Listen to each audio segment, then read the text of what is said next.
بسم اللہ الرحمن الرحیم۔ السلام علیکم۔ سیدنا شداد بن اوس رضی اللہ عنہ سے روایت ہے کہ رسول اللہ صلی اللہ علیہ وسلم نے فرمایا، سب سے افضل استغفار یہ ہے۔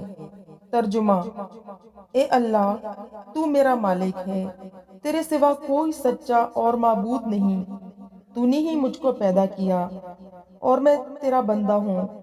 تیرے عہد اور وعدے پر جہاں تک ہو سکتا ہے مجھ سے میں قائم ہوں، اور جو برے کام میں نے کی ان سے تیری پناہ چاہتا ہوں، اور میں تیرے احسان اور اپنے گناہ کا اقرار کرتا ہوں، بس تو میری خطائیں معاف فرما دے۔ بے شک تیرے سوا کوئی گناہوں کو معاف فرمانے والا نہیں ہے۔ اور فرمایا، جس نے اس دعائے استغفار کو اس پر یقین کرتے ہوئے دن میں پڑھا اور اس روز وہ شام سے پہلے مر گیا تو وہ جنتی ہے، اور جس نے رات کو کامل یقین کے ساتھ پڑھا اور صبح ہونے سے پہلے فوت ہو گیا تو وہ بھی جنتی ہے۔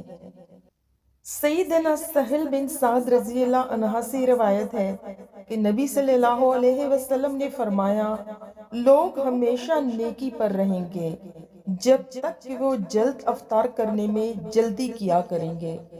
آپ نے فرمایا، روز قیامت خوش اخلاقی سے بڑھ کر کوئی چیز مومن کے نامہ اعمال میں بھاری نہ ہوگی۔